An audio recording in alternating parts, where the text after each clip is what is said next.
Welcome back, everybody. I came back. I'm not gone. Danny didn't replace me. Back from assignment.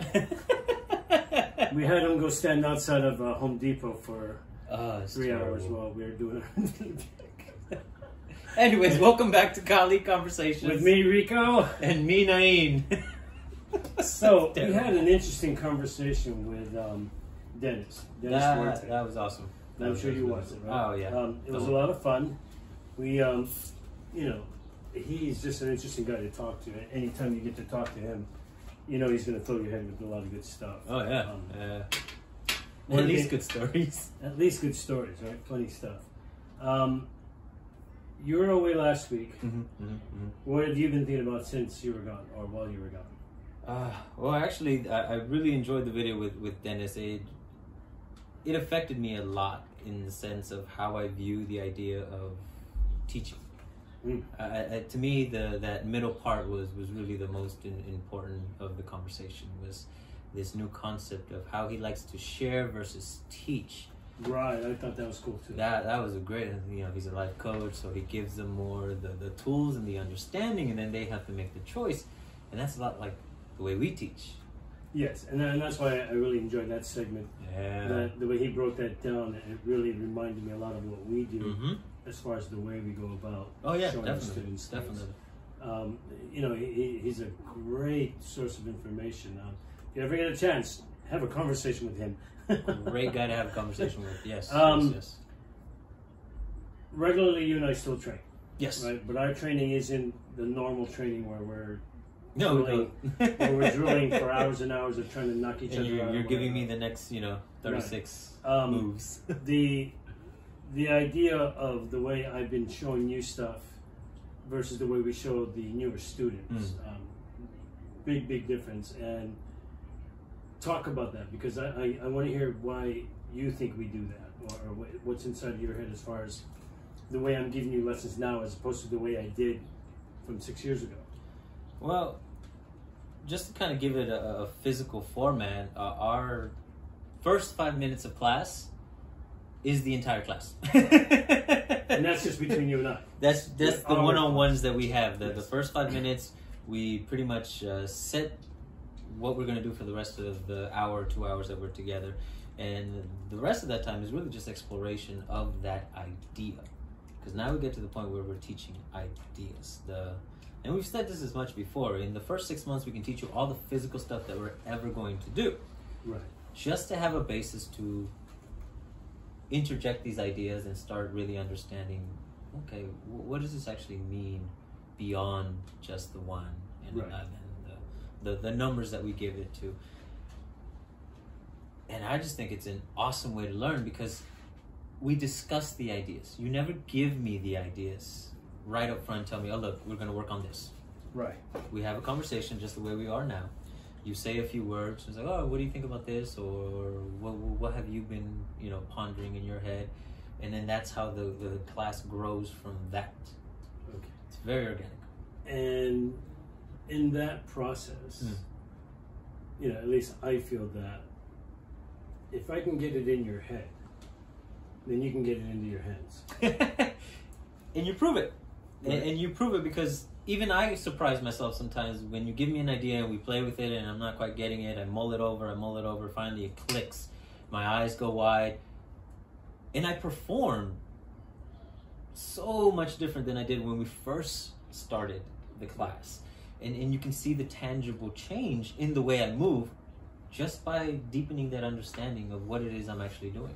Now, we played earlier today with one of our students. Oh yeah, I'm still pretty banged up about that.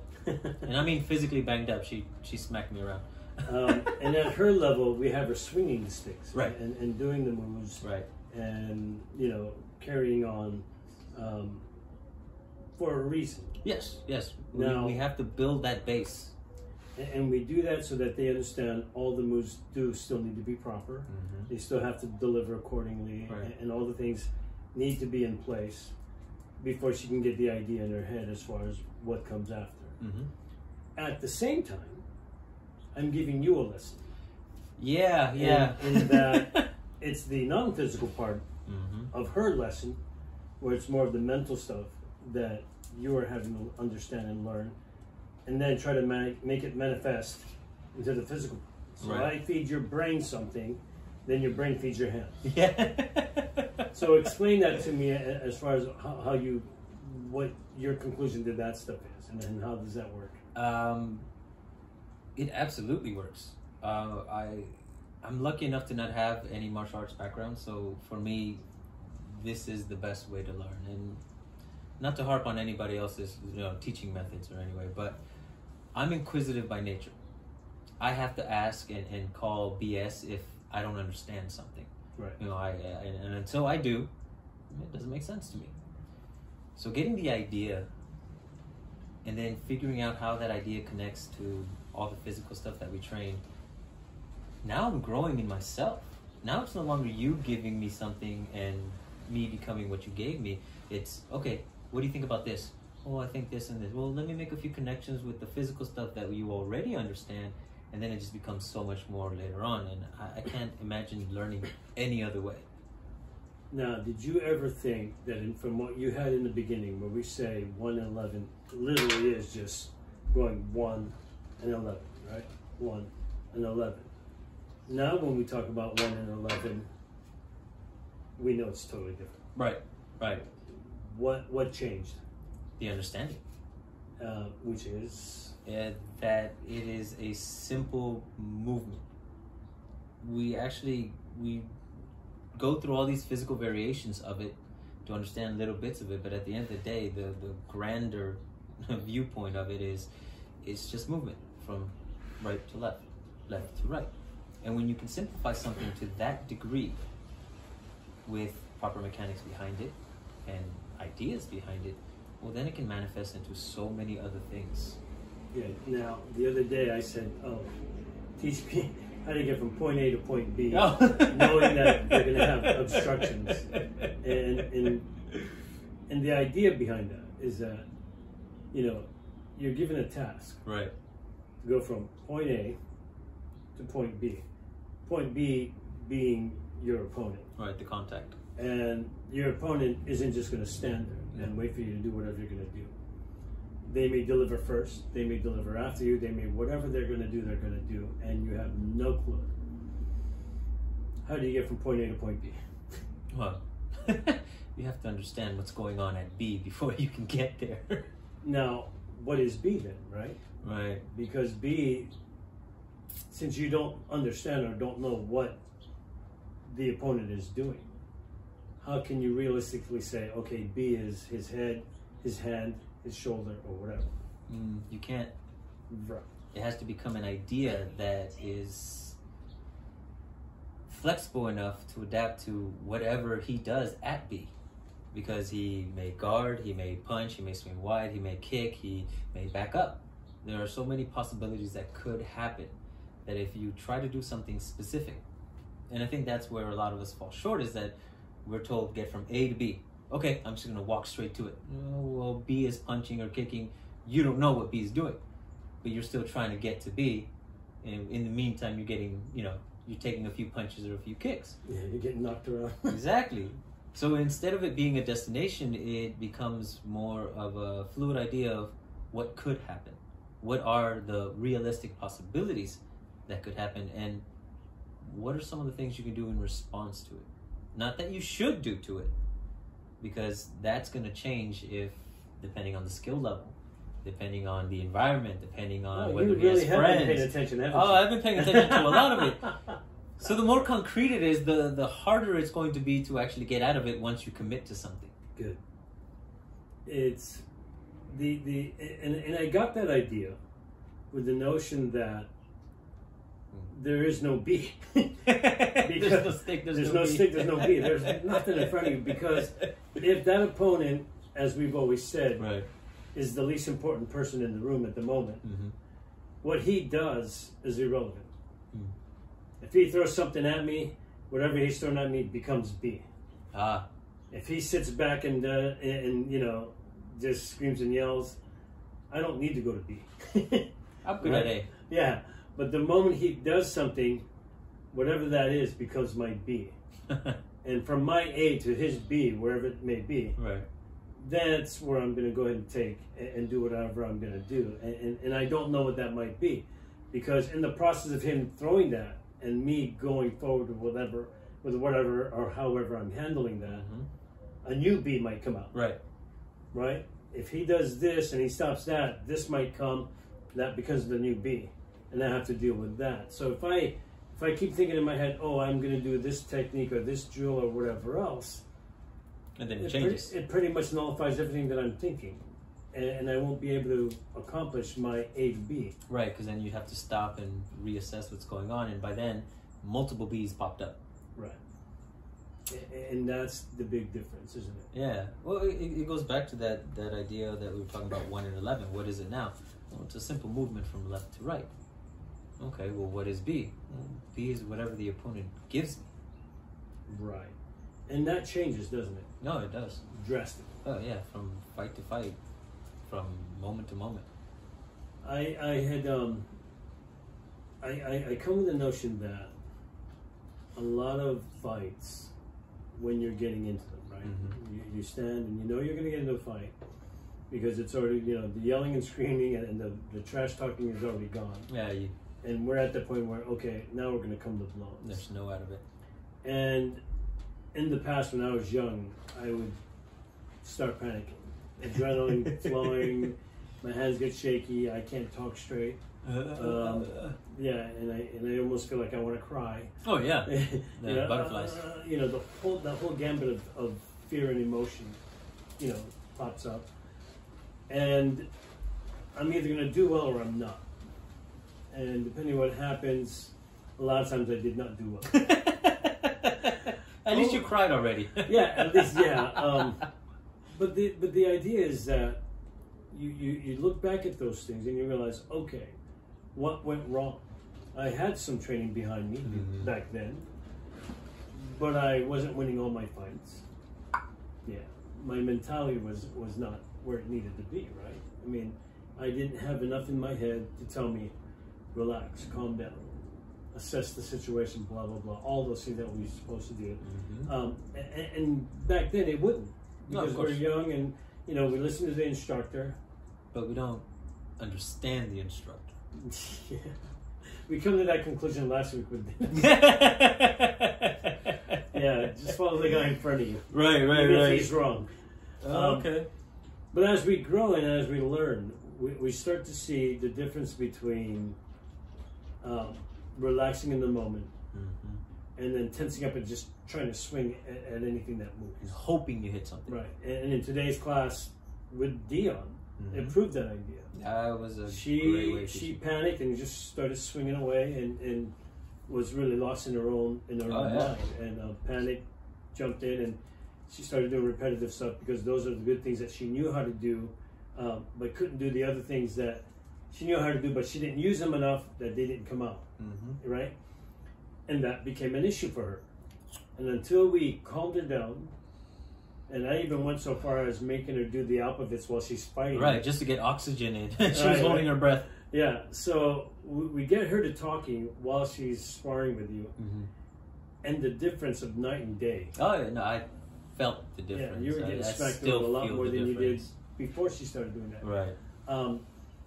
She, the first volley, she got so winded. She had to stop and just. She was tired. Yeah, she was just gassed out. Oh my god! And mind you, she is a physical trainer. She's a power lifter. She trains people. She's super fit. Right. But was gassed out. Was gassed out, and she couldn't. She was like, oh my god! And then we changed it up and said, okay, say your ABCs while you're doing this. Yeah, simple idea. And lo and behold, she was going at it. Full swings, felt the impact. She was stopping my hand, using her empty hand. It was great to see from when we first started to where we ended, and it was night and day. Yeah, and again, it's when you start to slow down your head, calm yourself down.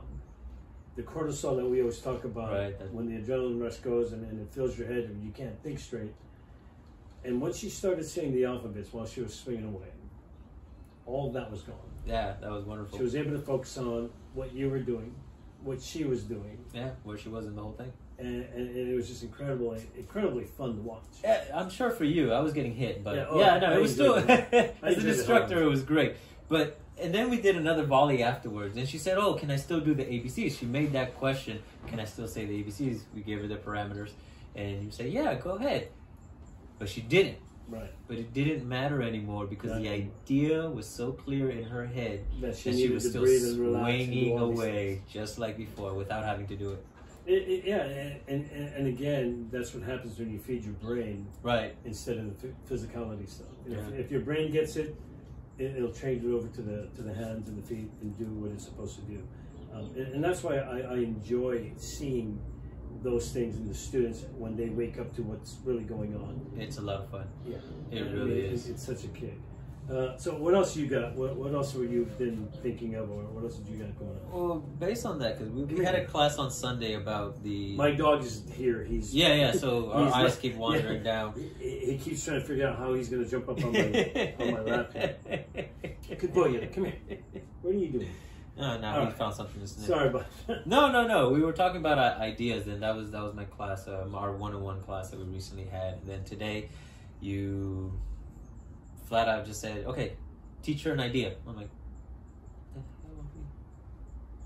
But he premised it with a story that she had told him about her recent encounter and the idea of awareness. And without telling me, we just sort of started moving, and the pieces just fell into place. Because again, you gave me this understanding of, well, how do you teach an idea to somebody?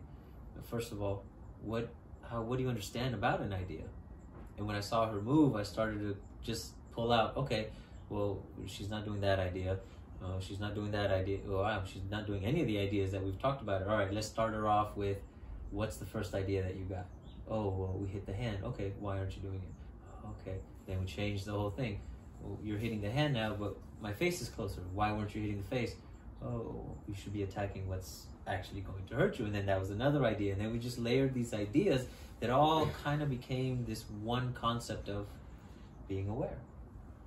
Right. And lately I've been contemplating, okay, awareness. What does that entail? Perception. And we've always talked about the difference between traditional teachings and the way we teach, and what happens there. You get fed this perception that becomes so true that it becomes highly difficult to get out of it. Right, and that's because you're trusting the instructor, right, that whatever they say has to be gold, and you do that. But even that becomes, or became, the norm because of the history of things, or because of the way things were presented. I'm full of little weird facts that don't mean much, but I think they show kind of behind the veil of reality. Mm-hmm. Like, for example, if I say, hey, give me some Clorox, you know what I'm asking for, right? Right. I'm asking for bleach. Clorox is a brand. But that brand is so popular, so common in our everyday lives that you can just say Clorox to anyone and they'll know what you're talking about, right, despite the fact that what you're asking for is bleach. You know, it's the same thing when in the Philippines, when I visited there, and I was 27 years old when I visited the first time ever, and somebody says, you know, you need Colgate, and it didn't matter. And I said, yeah, you know, because I wanted to brush my teeth. But what came out was something else. Right, it wasn't that brand. It wasn't that brand. It was Colgate means toothpaste. No matter what brand they have, you know, at that time. So later on, again, somebody said, oh, you want some chiclets? Which means gum. Right. Instead of a brand of gum. Yeah, so it becomes that. Yes. And everything. So these brandings, mm-hmm, and we talked about branding in the past. Right. We brought this up before. But it really is that, and your brain is conditioned to listen to certain things and know exactly what they are when they come about. Even now, when we say 1 and 11, we right, know that's 1 and 11. And it's in anything. We say sombrero, we know that's a drill, blah, blah, blah. But the idea is that your head is fixated, or your mind is fixated on whatever that trigger thing is, that you know exactly what that means. Right. And we did that the other day, and I was showing you something, and I said, "What is this?" And you said, you said weapon. Right. And right when you said weapon, you understood the entirety idea. of the class. Right? And that's why it's better to feed the brain than to do the physical stuff. Right. You learn the physical stuff the first 6 months, or whatever it takes for you to understand those movements. So you have that base. You have the base of knowing what those little things are that you're going to use down the road. And we actually started by doing the exercises. We did. Which are the actual movements that you do get taught in those 6 months, right? But after that, we yell out a word, and you know exactly what you're going to do. And it doesn't have to be spoken anymore. And we just say that one word is blah, and you're like, oh, I get it now. Yeah, that's this idea. And as we go along in the training, you start to see more and more of that. Yes. Throughout, Oh, right? God. We start, ideas just pop up all around that word. And you more so now, after 6 years, I'll say a word, and you can do an entire class on it. And Danny does the same thing. Danny will say something like, oh, I get this. I get the concept of what we're going to be working on today. Right. One of the things that I always try to do in the beginning of each class is to try to tell the students, today we're going to work on this. And then throughout the class, we're working every aspect of that word. And then we go back to the original word itself and say, okay, here's full circle of what we just did today. But by the end of class, you understood everything about that word for the day. And that's the point I was trying to make earlier, is that there's nothing wrong with it. The branding, that's what it becomes. But if you can't see beyond the branding, you're never going to grow or understand any more than just that. And then I think that's what Danny and you guys have been doing for a while now, is giving us the simplest of ideas, and then giving us everything else, every other idea that could possibly be meant with that one word or that one phrase. And it becomes so many more things once you start putting the connections together. And you'll be surprised how many things the students themselves will relate to that. Oh, yeah. All the things that they click into it and say, oh, that links into this, this, and this. And when they start moving, they're doing all these things almost automatically. They don't even realize they're doing it. Oh, yeah. Dion hooked me earlier today, and in her head, she was just trying to hit me. But she didn't realize everything else that she was accomplishing with just a very simple, I'm just doing what is our 9 or our horizontal strike. But she got a hook in there. She got her empty hand working. It's like, wow, that was impressive. But for her, it was just, I'm just hitting him in the head. Right. And it became so much more. And it became so much more, yeah. And, then your mind just starts to play with the ideas, okay, if I can do that, then I can do this. And if I can do this, I can do that thing. And it grows within the, with the individual, because you're making the connections. You're the one that's putting things together. And like, okay. Because even that idea that earlier you asked me to teach her an idea based on the class we had previous, you and I, it wasn't how you would have taught it. No. Only because I know better. And, thanks. And I was going to say, to my credit, you didn't jump in too much, but still. No, might take that back now. We're at a point we don't need to do that anymore with you, because you understand so much of this stuff that you're coming into your own ideas about it. And that's to me and Danny, that's always the best part. Danny had made a comment in last week's video that what he looks for to see if we're ready for, moving up in the ideas of our understanding. And he made the comment that, these are the things that I look for, and, Rick and Nain are doing that.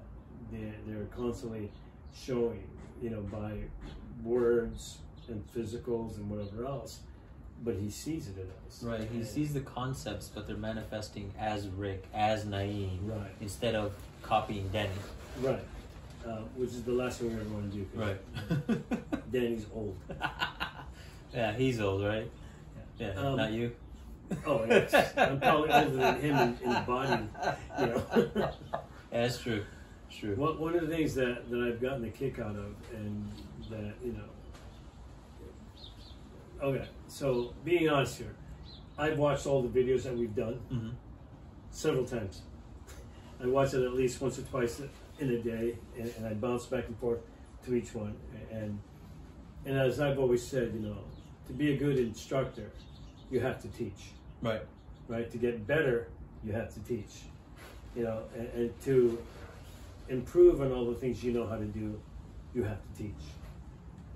So what I'm doing now is I'm going into those videos, all of the colleague conversations, and I'm letting that teach me. Yeah, I knew you were going to say that. Right? I knew you were going to say that. Yeah. Because yeah.